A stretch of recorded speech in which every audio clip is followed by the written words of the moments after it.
Queridos hermanos sacerdotes, hermanas consagradas y hermanos laicos, hoy es viernes y sin duda el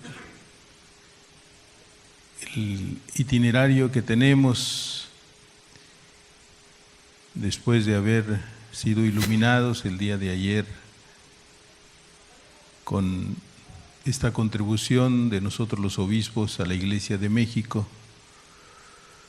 del proyecto global de pastoral. Hoy afrontamos el compromiso de cómo dejar que ilumine, que oriente, y muy interesante me parece el verbo confrontar. Dejar que este proyecto, o dejarnos confrontar por este proyecto.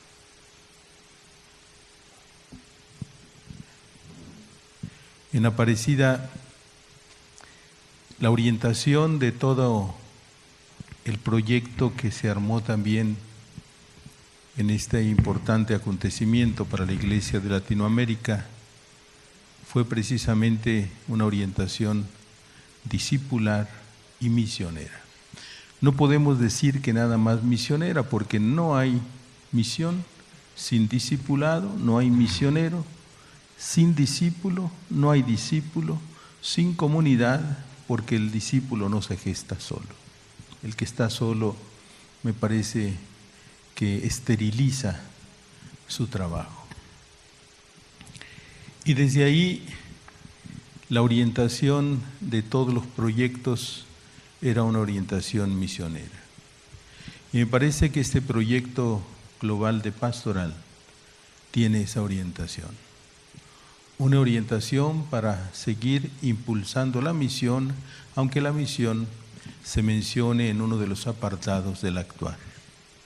Sin embargo, creo que con el acontecimiento guadalupano y el acontecimiento de la redención, nos queda claro que tanto Jesús vino a hacer una tarea misionera de salvación y María de Guadalupe también.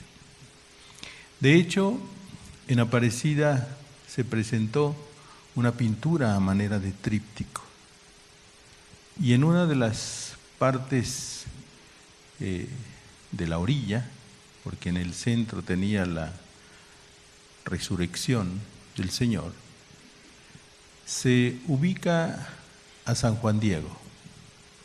San Juan Diego con su tilma, con la Virgen de Guadalupe en la tilma, con una Biblia en la mano, con dos laicos acompañándole, tocando puertas en la misión. Me parece que se retomó el acontecimiento guadalupano para decirnos: María nos inspira en la misión, como inspiró a Juan Diego, que sin duda fue difusor del amor de Dios, fue misionero del amor de Dios, sin duda difundiendo el amor a María.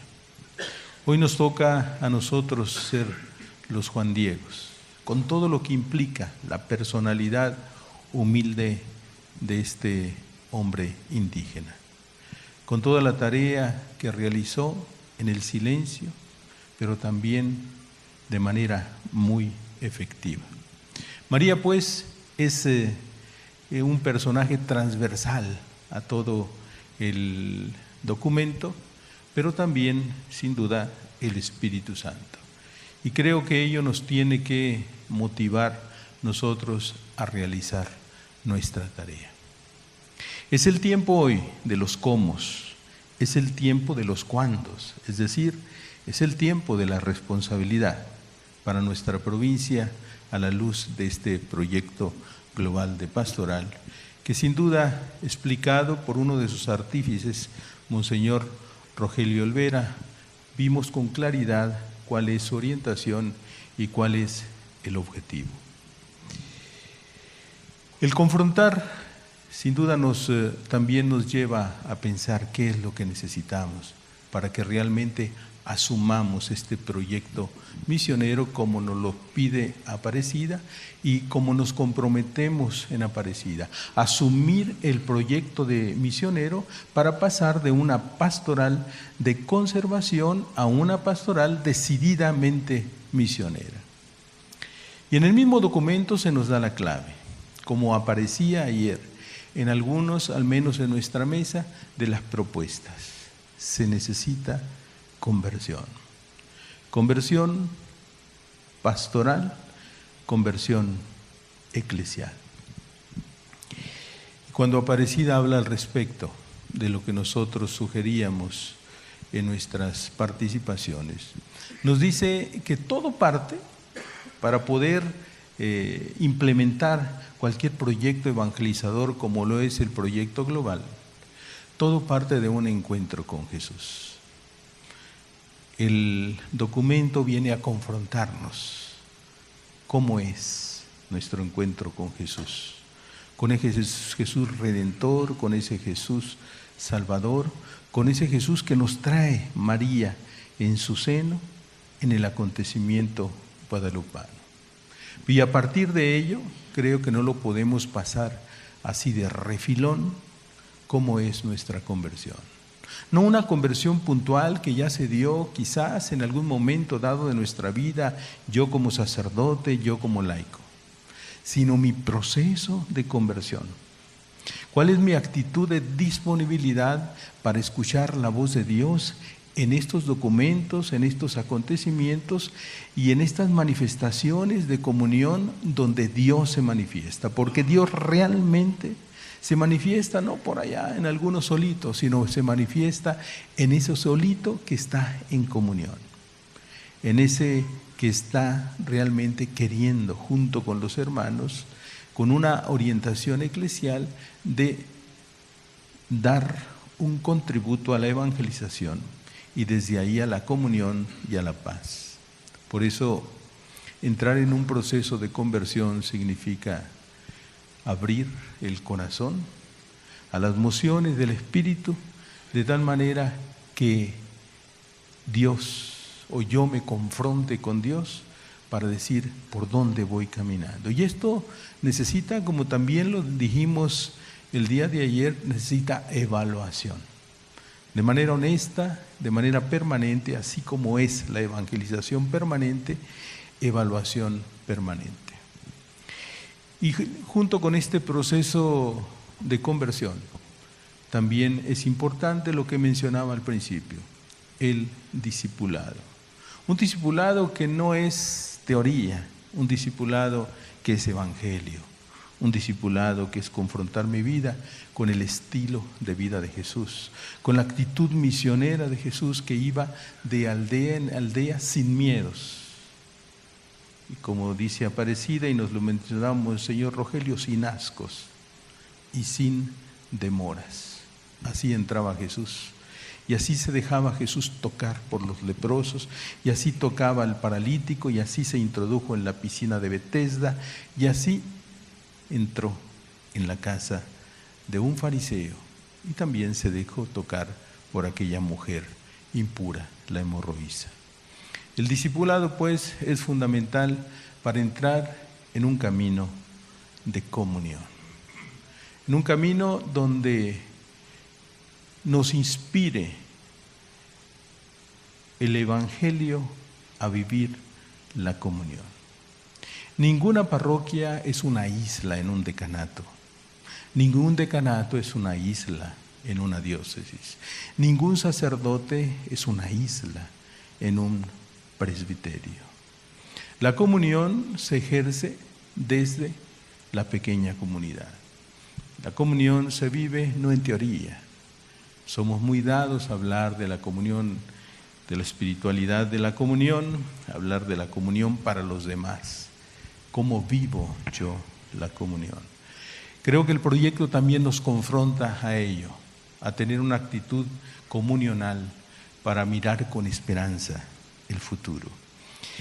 Y es imprescindible en este itinerario del discípulo misionero la misión. Una misión profética, una misión de nueva cuenta sin miedos, una misión literal, no una misión desgastada de tanto mencionarla y de tanto omitirla.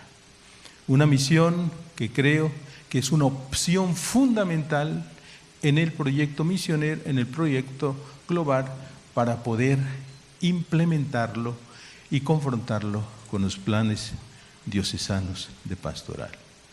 Sin duda la palabra de Dios nos ilumina al respecto. Cuando el profeta Jeremías, realizando su tarea, aquella que Dios como en ti sacerdote, en ti laico, en ti religiosa, Dios la ha puesto, no le iba tan bien. Jeremías que habla hoy, aquel que predica en los atrios, que no tiene miedo a que le griten cosas, porque gritan cosas la gente. Estábamos por iniciar una visita pastoral en uno de los templos del centro histórico y pasó un coche y nos dijo cosas, ¿verdad? Cosas. Entonces, sin deberla ni temerla, ¿yo qué te hice?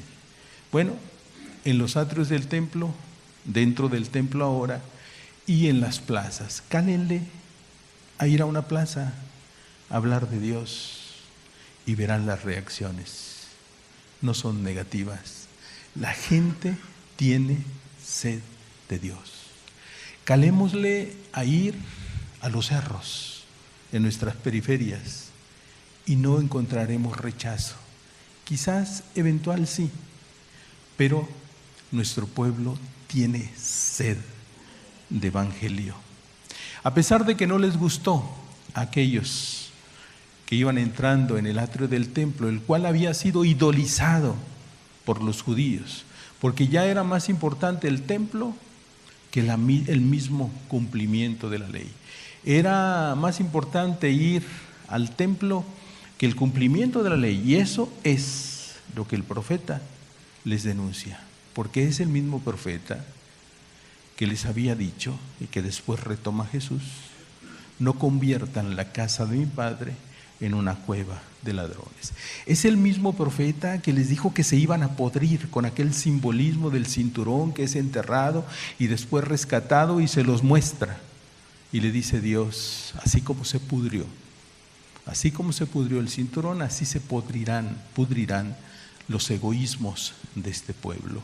Y este pueblo, amenazado de autocondenarse, Jesús no tiene miedo de confrontarlo. Creo que es la tarea misionera que hay que realizar, como la realizó Jesús, aún en su propia tierra. El Jesús profeta, el Jesús Mesías, el que era aceptado, bueno, entre aceptado y no, en otros lugares, ahora es visto como un bicho raro en su propia tierra. ¿Qué no es este? Y no creyeron en él. No importa que nos vean como un sacerdote raro que anda misionando. ¿Cómo que anda en la calle? Porque la gente, cuando andas en la calle, te pregunta: ¿y qué anda haciendo usted aquí? Así como diciendo: deje a los laicos que hagan eso. El proyecto de Aparecida va mucho más allá que manipular conciencias de laicos para hacerlos hacer lo que nos toca a todos. Esta tarea es para todos. Por eso la tarea propuesta en el proyecto global de pastoral es una tarea que nos involucra a todos. Es una propuesta de los pastores. Es un camino orientador, iluminador y de confrontación para todos. Sin duda eso es evangelio, y eso es lo que hizo Jesús en su misión salvadora. Esperamos pues contribuir en nuestra provincia eclesiástica en un proyecto de comunión a realizar la misión, sin olvidar que en la misión es cuestión de conversión. Proyecto global es cuestión de conversión. Que María, siempre intercesora de todo aquello que hacemos en el nombre de su Hijo, ella siga intercediendo por nosotros, nos ilumine especialmente este día para dejarnos al mismo tiempo iluminar, orientar y confrontar por este proyecto. Que así sea.